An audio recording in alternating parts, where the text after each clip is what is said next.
Olá, esta é a quinta aula do curso de Capabilidade do Processo. Nesta aula nós vamos aprender a calcular a capabilidade do processo quando as especificações são unilaterais, ou seja, quando a gente só tem ou o limite inferior da especificação ou o limite superior da especificação. A gente não tem os dois limites de especificação ao mesmo tempo. Vamos ver um exemplo de quando isso acontece. Imagine que a gente tenha um produto e o valor-alvo do peso desse produto é 1000 gramas. E o comprador só impõe um limite inferior de especificação para esse peso, que é de 980 gramas. Então o cliente só vai verificar se tem menos peso, ele não vai verificar se tem mais peso. Então o cliente não vai impor um limite superior da especificação, só tem limite inferior. Seria como está nessa figura aqui. O valor-alvo é 1000 gramas e o limite inferior de especificação é 980 gramas. Não existe limite superior, porque se vier a mais, o cliente não vai se importar. Então este é um exemplo de especificação unilateral quando a gente tem um limite inferior de especificação apenas. Porém, tem situações em que a gente tem somente o limite superior de especificação. Por exemplo, na produção de alimentos, existem algumas substâncias ou contaminantes que só possuem um valor máximo para sua existência no produto. Não existe um valor mínimo, porque o ideal seria que aquilo nem existisse. Porém, existe um valor máximo tolerável. Então, nesses casos, a gente só tem limite superior da especificação.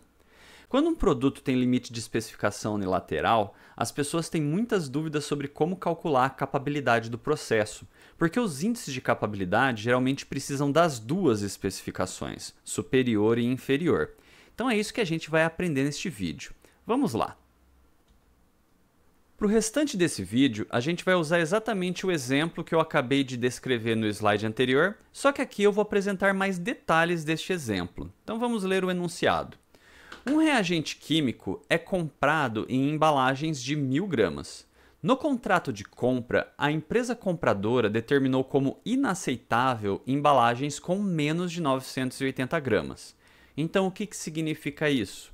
Isso significa que nós temos um valor-alvo de 1000 gramas, um limite inferior de especificação de 980 gramas e um limite superior de especificação indefinido. Então, não foi definido um limite superior de especificação. Agora, para calcular a capabilidade do processo, a gente precisa conhecer os parâmetros do processo, ou seja, a média e o desvio padrão. Então, continuando o enunciado, após coletar várias amostras do processo e medir o processo, constatou-se que os parâmetros são média 1003,5 gramas e desvio padrão 7,2. Nós também estamos assumindo aqui que o processo encontra-se sob controle e que a distribuição de probabilidade que explica o processo é a distribuição normal, porque esses são os requisitos para que eu possa fazer qualquer estudo de capabilidade. Então, nosso objetivo é calcular os índices CP, CPK, PFE, PPM e o nível sigma, que é tudo que a gente estudou nas aulas anteriores, porém nessa situação com limite unilateral. Vamos ver como fazer isso. Aqui nós temos uma figura que ilustra a situação atual do processo. Então aqui nós temos a média do processo, o valor-alvo. Então a média está um pouco acima do valor-alvo e a distância entre a média e o limite inferior da especificação é de 3,26 desvios padrão. Está dando negativo aqui porque o limite de especificação está abaixo da média. Como que eu cheguei nesse valor? É só a gente utilizar a fórmula do Z do limite inferior da especificação, que a gente já vem usando em praticamente todas as aulas anteriores. Então a gente pega o limite inferior da especificação menos a média sobre o desvio padrão, que vai dar menos 3,26. Esse valor a gente vai usar para calcular o PFE, o PPM, o nível sigma. Esse valor é muito importante e eu sempre recomendo que vocês comecem qualquer estudo de capabilidade calculando quantos desvios padrão existem entre a média e os limites de especificação. Bom, agora a gente vai calcular o CPK considerando o limite unilateral. Então vamos só lembrar como que era a fórmula do CPK tradicional, e ela tem duas partes. Primeiro a gente calcula essa parte aqui, que eu chamo de CPS, e essa outra parte que eu chamo de CPI. Então aqui eu só separei o que está aqui em cima. Como que fica o CPS? O CPS é o limite superior menos a média sobre 3 desvios padrão. Só que a gente não tem limite superior da especificação neste exemplo. Então quer dizer que o CPS não existe neste exemplo. A gente não calcula. Agora, como eu tenho o limite inferior de especificação, então este sim, este existe no exemplo. Tá? Então no exemplo que a gente está resolvendo, a gente só tem o CPI, a gente não tem o CPS. Isso é a mesma coisa que dizer que o CPK vai ser o CPI, que vai ser o cálculo do CPI, que vai ser a média menos o limite inferior da especificação sobre 3 desvios padrão, que dá 1,088.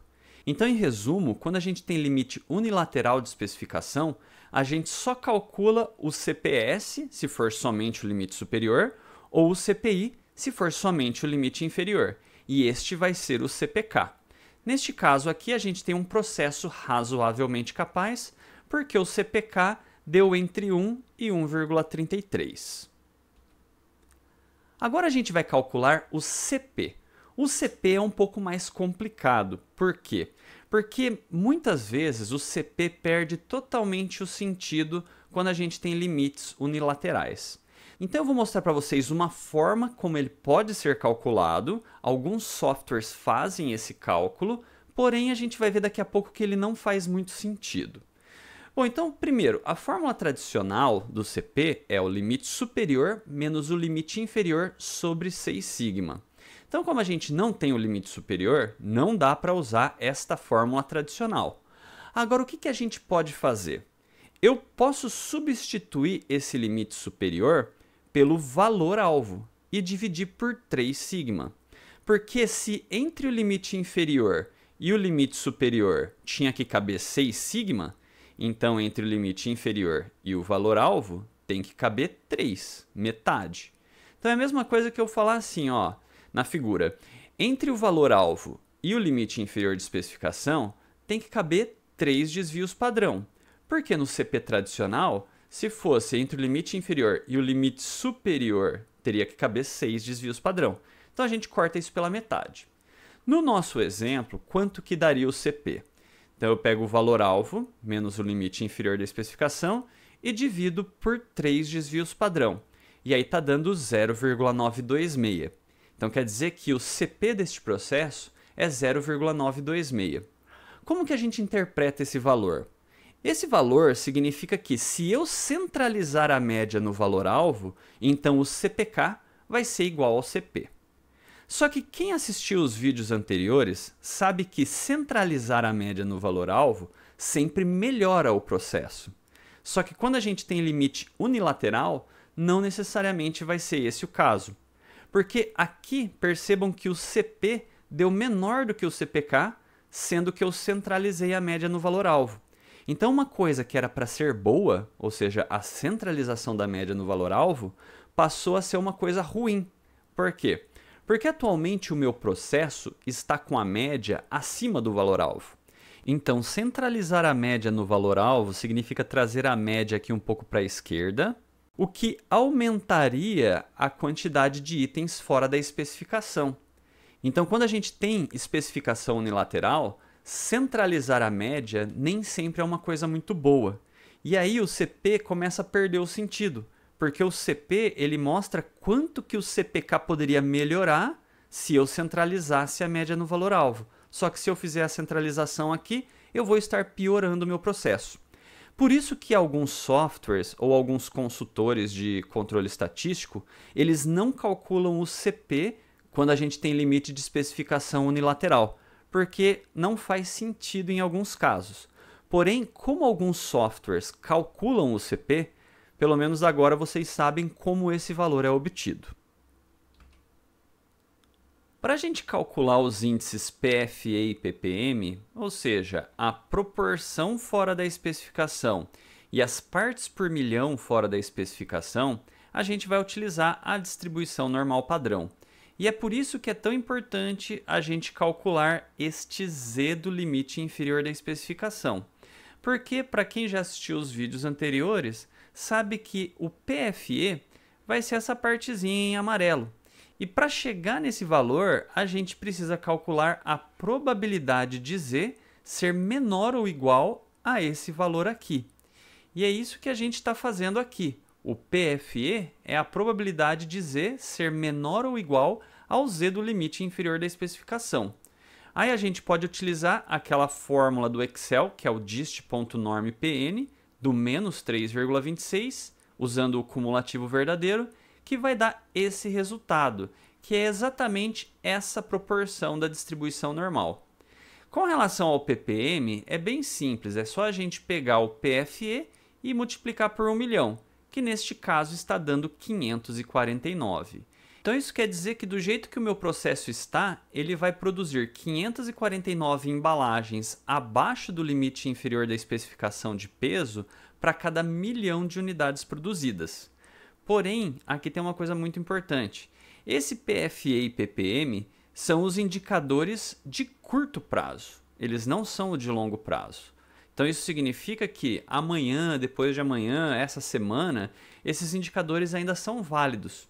Porém, e no longo prazo? No longo prazo, a gente estudou no vídeo anterior sobre o nível sigma que a média do processo pode flutuar para mais ou para menos e eu provavelmente não vou detectar essas variações na minha carta de controle porque variações pequenas são difíceis de serem detectadas. Então, no longo prazo, eu tenho que considerar essa variação. Então, vamos fazer isso. Quando a gente considera essa variação que eu acabei de mencionar, a gente está calculando os indicadores de longo prazo do processo.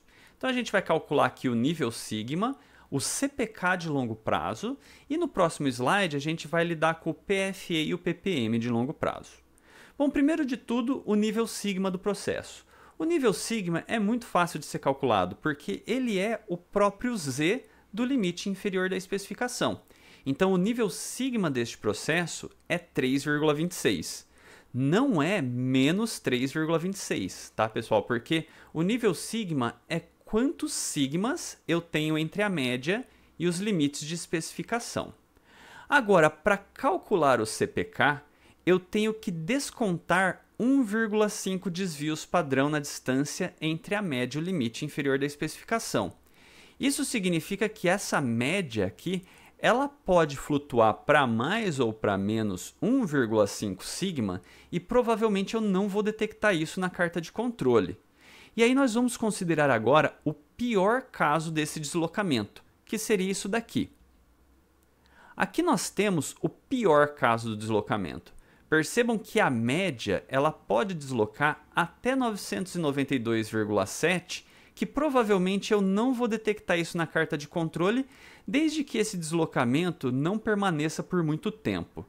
Se for um deslocamento que vai para o 992, fica pouco tempo e volta para o 1000, provavelmente eu não vou detectar isso na carta de controle. Isso seria o erro do tipo 2 na carta de controle. Olha só o que está acontecendo aqui, como que eu cheguei nesse valor. Então eu peguei a média original, que eu chamei de μ0, e eu subtraí 1,5 desvios padrão, ou seja, menos 1,5 vezes 7,2, que está dando então 992,7.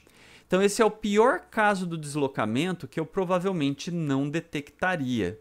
E aí sobra 1,76 desvios padrão entre essa nova média e o limite inferior da especificação. Então isso quer dizer que os indicadores de capabilidade têm que ser calculados usando este Z e não o 3,26 que a gente calculou no slide anterior. Vamos ver como que ficaria o CPK. O CPK é o próprio CPI, que nesse caso seria calculado com relação a essa média deslocada, que é o 992,7, que é essa média aqui. Então, essa média deslocada menos o limite inferior da especificação sobre 3 desvios padrão está dando 0,588. Então, o meu CPK de longo prazo não é muito bom, na verdade ele está bem ruim. Percebam que para chegar nesse valor, tem uma forma muito fácil.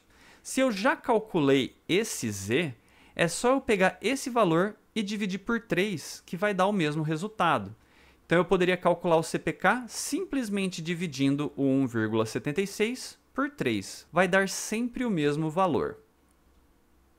Para a gente calcular o PFE e o PPM de longo prazo, a gente vai utilizar este Z do limite inferior da especificação, porque ele já incorpora o deslocamento da média no pior caso. Então, nosso PFE, na verdade, é essa parte em amarelo, que a gente calcula utilizando esta expressão.